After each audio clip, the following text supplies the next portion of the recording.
بسم اللہ الرحمن الرحیم اللہم صلی علی محمد و آل محمد وعجل فرجہم اجمعین۔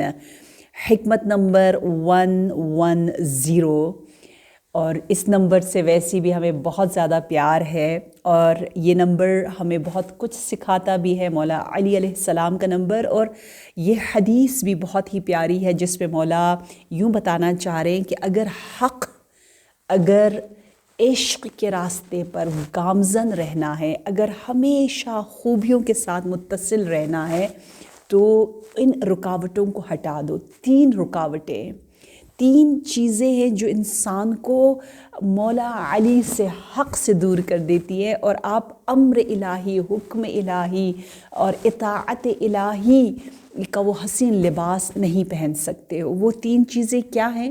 ایک دکھاوا، ایک دکھاوے سے مراد یہ ہے کہ آپ دوسروں کے لیے کام کریں، اور جو بک جاتا ہے انسان، جو لوگوں کے ساتھ غلط ڈیلنگز کر لیتا ہے، اور دوسرا انسان کا کمزور ہونا، ذلیل ہونا، اور تیسرا جو ہے وہ لالچ ہے۔ ان تینوں چیزوں سے مولا ہمیں دور کرنا چاہ رہے ہیں۔ دیکھیے حدیث کتنی خوبصورت ہے، لا یقیم امر اللہ سبحانہ الا من لا یصانع۔ اللہ کا حکم قائم نہیں ہو سکتا، اسٹیبلش نہیں ہو سکتا، کوئی گھر توحیدی فضا کے ساتھ، کوئی ادارہ بہترین خلوص کے ساتھ چل نہیں سکتا۔ رشتہ داروں سے رشتوں کو اگر صحیح طریقے سے چلانا ہے تو ہمیں ان توحیدی اصول پر عمل کرنا ہوگا، اور پھر ہم انشاءاللہ مولا علی علیہ السلام کے دل کو راضی کر سکتے ہیں۔ نمبر 1 یہ ہے کہ ہم صرف اور صرف رب کی خاطر ہر کام کو انجام دے۔ دیکھیے مولا نے ہمیں بتایا کہ امام عصر اجل اللہ تعالی فرجہ الشریف جب تشریف لائیں گے تو آپ کے فلیگ پر لکھا ہوگا البیعۃ للہ۔ یہ تو میرا دل چاہتا ہے ہم بھی ایک فلیگ بنائیں اور اس پہ لکھیں اور امام عصر سے باتیں کریں اور کہیں کہ مولا آپ کے پرچم پہ لکھا ہوا ہوگا کہ میں کام صرف اللہ کے لیے کر رہا ہوں، میری بیعت اللہ کے ساتھ ہے، اللہ نے جو کہا ہے میں ان لوگوں کے ساتھ اپنا رشتہ جاری و ساری رکھوں گا۔ یعنی لوگوں کے ساتھ کوئی ڈیلنگ نہیں ہے، اللہ نے جو کہا ہے اس کے مطابق آپ رشتوں کو قائم رکھتے ہو۔ تو البیعۃ للہ۔ اور ایک حدیث ہے جسے ایک امام نے نہیں، 2 نے نہیں، تمام کے تمام ہمیں 8 اماموں سے، یعنی ہر امام نے اس حدیث کو بیان کیا ہے۔ یعنی یہ حدیث اتنی خوبصورت ہے، اتنی اہم ہے کہ اس کو ہر معصوم نے بیان کیا، 8 معصومین نے۔ وہ یہ ہے کہ نبی صلی اللہ علیہ وآلہ وسلم نے فرمایا یا علی ان اللہ وہب لک حب المساکین والمستضعفین۔ اے علی تجھے اللہ نے ایک بہت بڑا تحفہ دیا ہے۔ وہ تحفہ یہ ہے کہ تو مسکینوں سے محبت کرتا ہے، کمزوروں سے پیار کرتا ہے۔ یعنی کیونکہ اللہ کو یہ کام پسند ہے، اللہ نے کہا ہے مجھے فقراء کے پاس پاؤ، اس لیے تجھے اللہ نے یہ حب مساکین دے دیا ہے۔ مساکین یعنی مسکن کہتے ہیں نا گھر کو، ٹھیک ہے، جہاں آپ سکونت کرتے ہو، جہاں آپ رہتے ہو، ریزیڈنٹ ہوتے ہو۔ تو وہ شخص جو گھر خانہ نشین ہو گیا، مسکن میں رہ گیا، اسے کہتے ہیں جاؤ ڈاکٹر کے پاس، تو وہ کہتا ہے میں کیسے جاؤں، کلینک یا کسی ڈاکٹر کے پاس جانے کی میرے پاس فیس نہیں ہے۔ اسے کہتے جاؤ بچوں کو جو ہے اچھی ایجوکیشن دو، کہتے ہیں میں کیسے دوں۔ وہ گھر میں بیٹھا رہتا ہے اور بہت سے کام نہیں کر پاتا، انہیں مساکین کہا جاتا ہے۔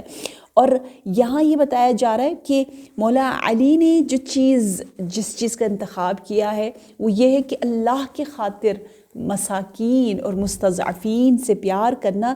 فرضیت لہم اخوانا ورضوا بک اماما۔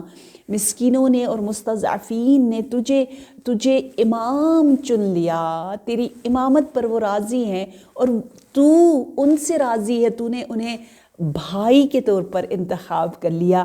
یہ وہ خوبصورت سی ڈیلنگ ہے جس کی طرف ہمیں مولا امیر المؤمنین لانا چاہ رہے ہیں کہ ہم کسی سے کوئی انتقام نہ لیں.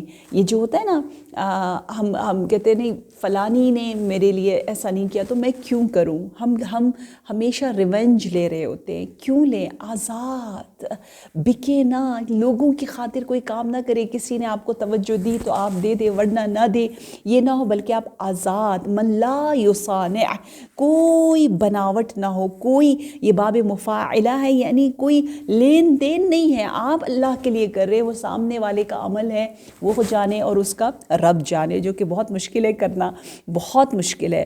کیونکہ کہتے ہیں نا جب ہم نماز جلدی پڑھ کے اٹھتے ہیں اور اپنے کاموں میں لگ جاتے ہیں تو فرشتے کہتے ہیں کہ اللہ فرشتوں سے کہتا ہے کہ دیکھو یہ اتنی تیزی سے نماز پڑھ کے پتہ نہیں کہاں جا رہا ہے، پتہ نہیں کون اس کی مشکلات کو حل کرنے والا. لگتا ہے کوئی بہت مجھ سے زیادہ کوئی ضروری چیز اس کو بہت زیادہ اٹریکٹ کر رہی ہے، یعنی ہماری توجہ کہیں اور ہوتی ہے. تو دوسری چیز مولا نے فرمایا وہ ہے ولا یضارع. ولا یضارع، یضارع کا ایک ہے کہ آپ دوسروں کی شبیہ نہ بنو. جو اہل ظلم ہے، اہل فساد ہے، ان سے شباہت حاصل نہ کرو. جیسے مولا علی علیہ السلام کو جب ظاہراً خلافت ملی تو آپ نے فرمایا فلا تکلمونی بما تکلم بہ الجبابرہ، کہ میرے سے اس طرح سے بات نہ کرو جس طرح سے جابر حکمرانوں سے بات کرتے تھے تم لوگ. تو میرا سٹائل بالکل الگ ہے، کیونکہ توحید اور عدل اور انصاف کی بنیاد پر ہے. اور دوسرا معنی ذلت کا لیا گیا ہے. لا یضارع یعنی اپنے آپ کو ذلیل نہ کرو، کمزور نہ بنو، اور اپنی ویکنس. مومن کو شجاع ہونا چاہیے. اور تیسری جو بات بتائی گئی ہے وہ ہے طمع. طمع یعنی لالچ، یعنی گریڈ انسان کو تباہ کر دیتا ہے.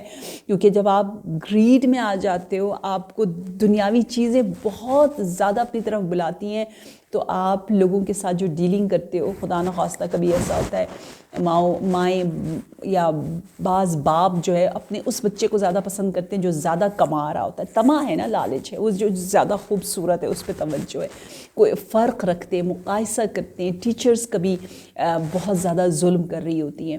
تو آپ حکم الہی کو جاری ساری نہیں کر سکتے جب تک آپ کے اندر سے لالچ ہٹ جائے، جب تک آپ کمزور اور ذلیل ہو کے نہ جیو عزت کے ساتھ، اور جب تک آپ جو ہے وہ توحید اور صرف اللہ کا خیال کرو، لوگوں کے سامنے بک نہ جاؤ اور اتنی آسانی سے جو ہے وہ لوگوں کے لیے کام نہ کرو.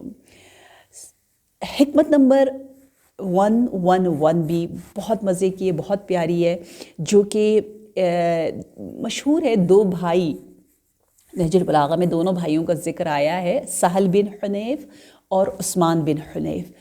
عثمان بن حنیف کا تو آپ نے بہت نام سنا ہے، جن کے نام پر ایک خط بھی مولا امیر المومنین نے لکھا، اور وہ خط بھی نہج البلاغہ میں ہے. اگر آپ کو ٹائم ملے تو ضرور سرچ کریں، بہت بہت لطف آئے گا. سہل اور عثمان یہ دو بھائی ہیں، اور دونوں بہت پیارے امام کے چاہنے والے. یہ چھوٹا سا جملہ جو حکمت نمبر 111 ہے، جس میں مولا یوں فرما رہے ہیں لو احبنی جبل لتحافتا، مجھے اگر جبل پہاڑ بھی چاہنے لگ جائے، پہاڑ میرا عاشق بن جائے، تو وہ پہاڑ ریزہ ریزہ ہو جائے، اس پہاڑ پر بھی اس کا افیکشن اثر ہوگا، وہ بھی افیکٹڈ ہو جائے گا.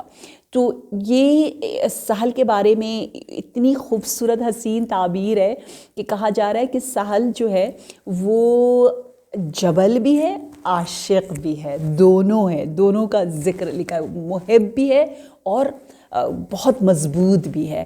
یعنی جس طرح کہتے ہیں نا مومن کو جبل کی طرح ہونا چاہیے، المؤمن کالجبل راسخ، اسٹرانگ، اتنی آسانی سے چھوٹی چھوٹی باتیں اس کو پریشان نہ کرے. تو یہاں بتایا جا رہا ہے کہ سہل بن حنیف بہت خاص مقام تھا ان کا امام کے دل میں. میں تو کہوں گی اے سہل تو کتنا خوش نصیب ہے کہ مولا نے تجھے اتنا چاہا کہ نہج البلاغہ میں ہی لکھا ہوا ہے کان احب الناس الیہ، یعنی علی امیر المؤمنین علیہ السلام جن سے محبت کرتے اس ہستی کا نام سہل ہے. یعنی کتنا بڑا مقام ہے سہل کے لیے کہ مولا علی ان سے محبت کرتے ہیں، اور جن کی موت نے مولا علی کو بہت زیادہ رلایا. مولا علی سے رہا نہیں گیا، مولا دھاڑے مارتے ہوئے روئے جن کی موت پر، وہ سہل بن حنیف ہے، اور جن کے بارے میں امام صادق علیہ السلام نے کہا ہے کانا من النقباء، نقباء گنے چنے لوگ ہوتے، کہتے ان گنے چنے سلیکٹڈ لوگوں میں سے جو ہے وہ سہل بھی ہے، کہتے بہت حسین تھے، بہت وفادار تھے، بہت غریب پرور۔ جنگ جمل میں جب میرے مولا بصرہ تک گئے تو مدینہ میں جن کو چھوڑ کر گئے، اپنا نمائندہ جس پر بہت زیادہ آپ ٹرسٹ کرتے تھے، وہ سہل بن حنیف ہے، عاشق۔ یہاں میسج کیا دیا جا رہا ہے؟ یہاں سعید بن رضی نے کچھ اس طرح سے شرح کی ہے اس مختصر خوبصورت سی حکمت اور سینگ آف امیر المومنین کی کہ لو احبنی جبل لتحافتا، کہ اگر مجھے کوئی پہاڑ چاہے تو وہ پہاڑ بھی ہلاک ہو جائے گا، ختم ہو جائے گا، وہ بھی متاثر ہوگا۔ تو اس کا مطلب یہ ہے کہ جب کوئی بھی شخص ہم سے جڑتا ہے، محبت کرتا ہے، تو وہ بہت سی مشکلات، سختیوں کے سیلاب، مشکلات کے طوفان کے زد میں آ جاتا ہے اور وہ تیار ہو جائے۔ اب اس کا ایک ظاہری ترجمہ ہے یہ جو بتایا جاتا ہے، لیکن ایک باطن بھی ہے، کیونکہ نہج البلاغہ عرفان کی کتاب ہے، اور عرفان کی دنیا میں بہت عجیب آپ کو معنی نظر آتے۔ عرفان کی دنیا میں مقام حضور اور مقام غیاب ایک ہی ہے، مقام بندگی اور مقام آزادی ایک ہی ہے، مقام فقر اور مقام غنا ایک ہی ہے۔ فقیر وہی ہے جو امیر ہو، آزاد وہی ہے جو غلام ہو، اور حاضر وہ ہے جو غائب ہو۔ یہ کیسے ہو سکتا ہے؟ دیکھیے، آپ اپنے آپ سے جتنا غائب رہیں گے، آپ اللہ کے سامنے اتنا زیادہ حاضر ہوں گے، آپ کے سامنے اللہ ہر جگہ نظر آئے گا، کیونکہ ہم خود حجاب ہیں، ہم خود ایک بہت بڑی رکاوٹ ہیں۔ اور آپ جتنے بندے ہوں گے اللہ کے، اتنے زیادہ آپ آزاد ہو جائیں گے، اور آپ جتنا زیادہ فقیر ہوں گے اللہ کی بارگاہ میں، آپ اتنے زیادہ غنی ہو جائیں گے۔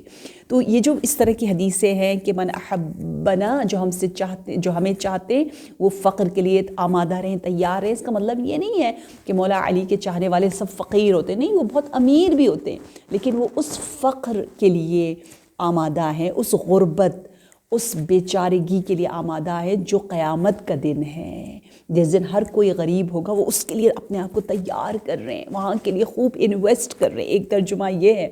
دوسرا یہ کہ مولا علی کی جو محب ہیں، شیعہ ہیں، ان کی ضرورتیں الگ ہیں، ان کی سوچ الگ ہے، ان